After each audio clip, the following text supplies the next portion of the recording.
Kubanjwe imimoya eNingizimu Afrika kulindelwa inkulumo kababa uMsholozi we-MK Party. Ngenibingelela likanzakwethu kuzo zonke indawo la kufinyelela khona lo mbukiso.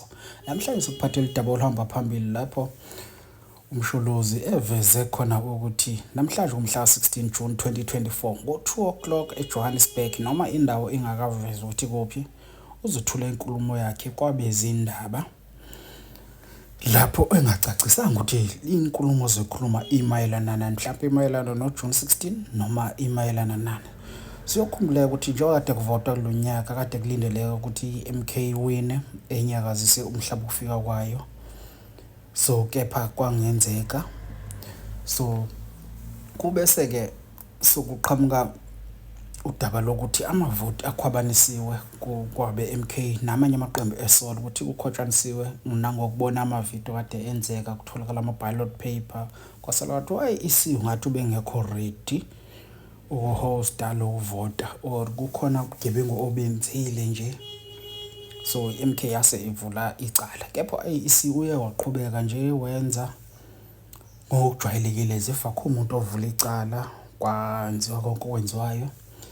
I-ANC okuyiyona beyilida national ibese yathi ifuna ukwenza ugovernment lo ozohlanganisa wonke amaqembu, kepha ekugcineni kugcine i-MK nalapho ikhahleleke ngaphandle.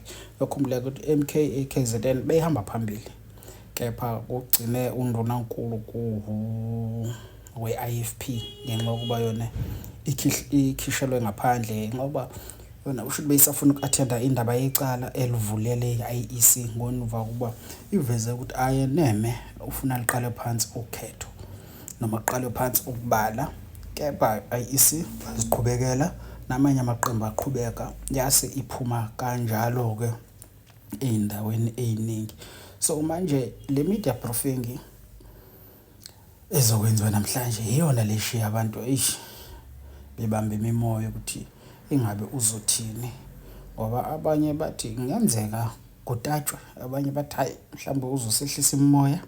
Abantu nje basho into ezahlukahlukene ngoba asikho istatement esicacile ukuthi uzobe ekhuluma ngani. So nokwenzeka ukuthi iNingizimu Afrika yonke ibambe imimoya ngenkulumo yakhe elindelekile ukuthi njengeqembu bazokwenza kanjani, eziphi inyathelo ezithathwayo from la.